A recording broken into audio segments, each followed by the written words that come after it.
So I remember getting Kirby Superstar, or not Superstar, Kirby 64 from mhm, Blockbuster, and I love that game. I actually downloaded it on my Virtual Console. So that's cool. yeah, That's one I've wondered about for a long time. I just never actually got around to trying to get. yeah. Okay, so let's see. Let's not get too nostalgic here. Next question: who were your biggest influences to start LPing? Um, well, to be completely honest, I'm going to be very cliche here and say Chugga Conroy.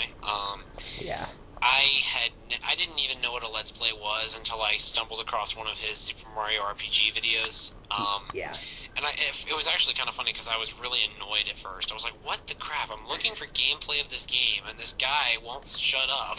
And eventually I actually started listening to the commentary, and I started kind of cracking up. yeah, And then I just started watching, and eventually, after I was watching through his Mario Sunshine one last year, yeah. I finally went, you know what, this is something I think would be fun to do. And so I took a look at my video making equipment I already had, and I said, hey, well, I can adapt this and use it for Let's Playing. I never, all I ever had to buy to start Let's Playing was a couple of cable splitters, and that was it, because I already had everything else for my movie making.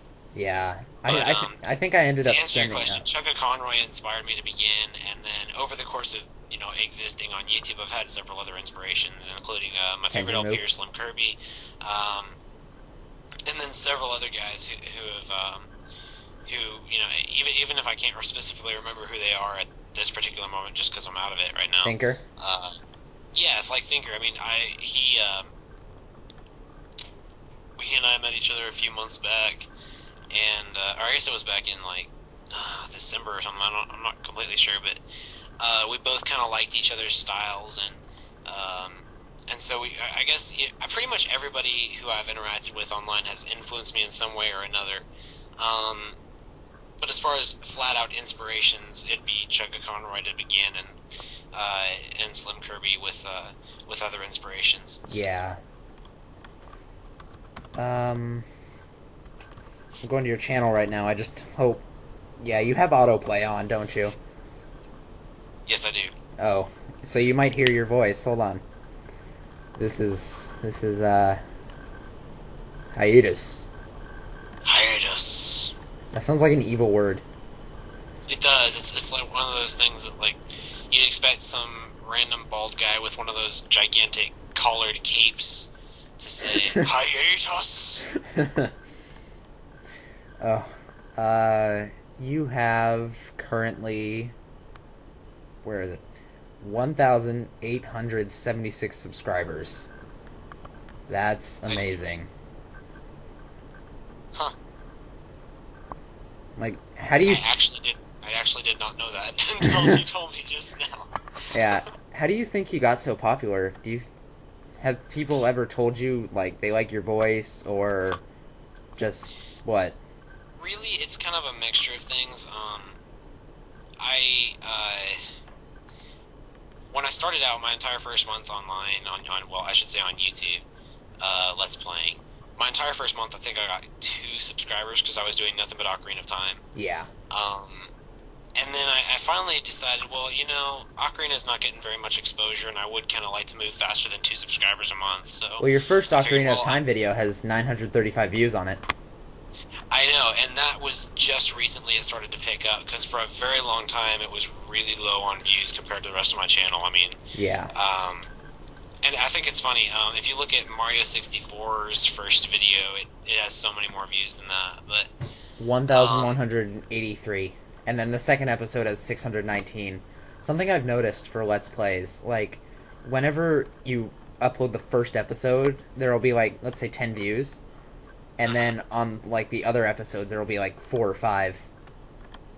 yeah, I think there's an aspect of it that's people are going, okay, well, this is the game he's doing. How is he going to do it, and is it going to be worth watching? And then there may be people who just don't have the time to watch. But I think for most people, it's well, okay, say somebody were to do Mario Sunshine, they're going, okay, well I saw Chugga's LP. Is this guy even worth watching? So they'll watch the first episode And see if it's any good. Yeah, see if it's any good. No, don't play. There What? you go. No, I just went back and clicked on the channel and it started to play. I was like, ah. And apparently your icon looks like a cross between you and Link. Kind of. Well, let's see. Well, this is going to be kind of like a random question, but do you have any pets? And if so, what and how many? I don't at the moment. I did a few years ago. I had a dog.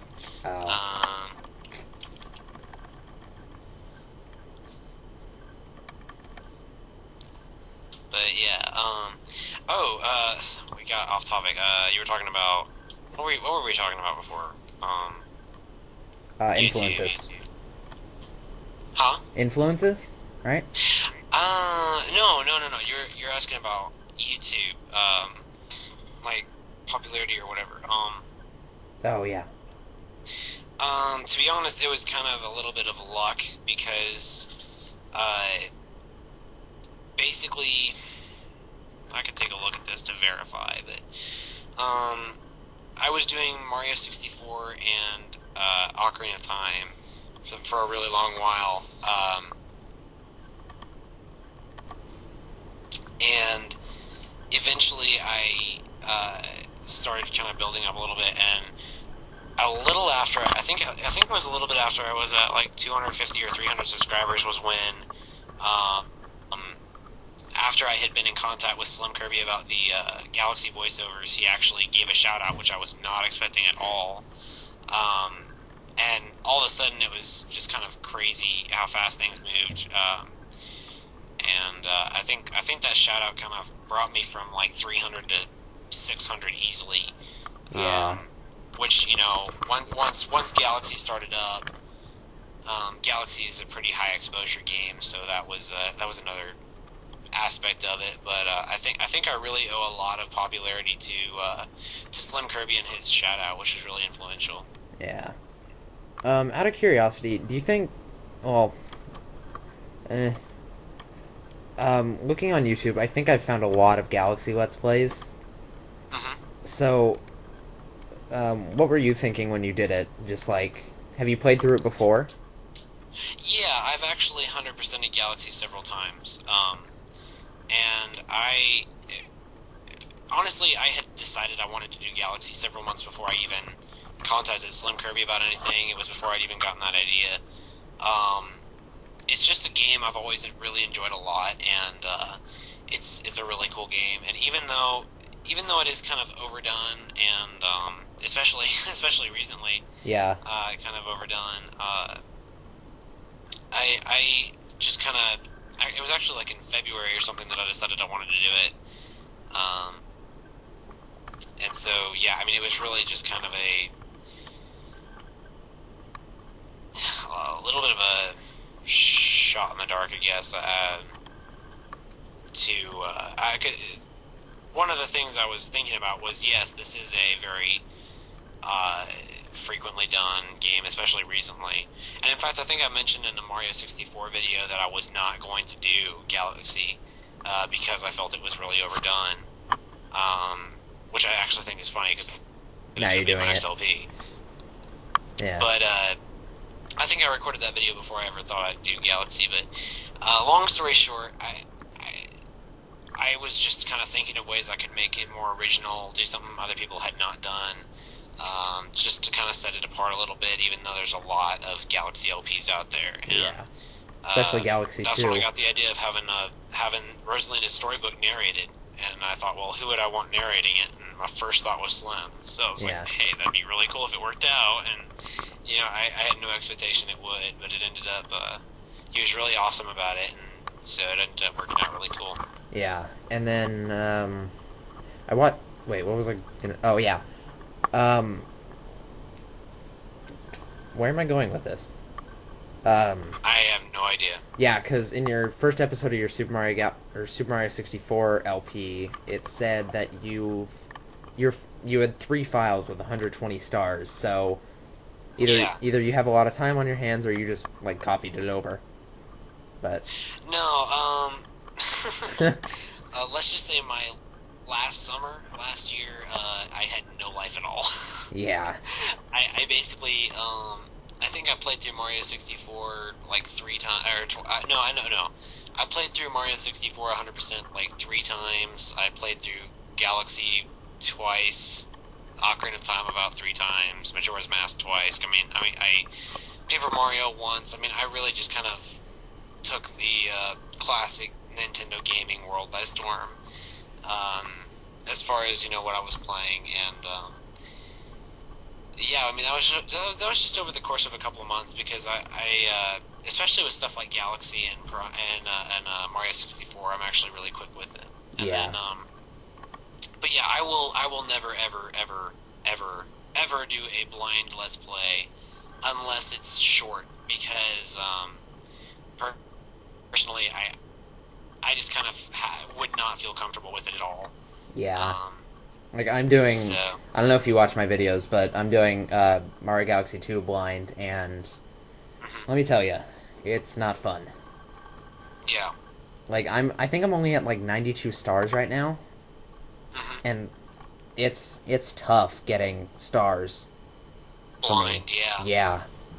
And especially when you're on camera. I can imagine the freakouts I've had just by myself. I was, because it's weird. Ever since I became a Let's Player, I've always played games thinking, well, how would I LP this? And Yeah. for example, when I've been playing through a lot of Batten Kaitos Origins, which I can guarantee right now is a game I will never Let's Play. Yeah. Just because it's so big and complicated.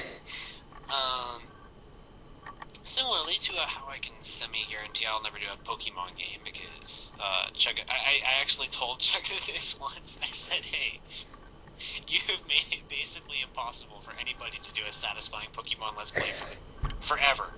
How does that feel? He was like, pretty good. Did he really respond?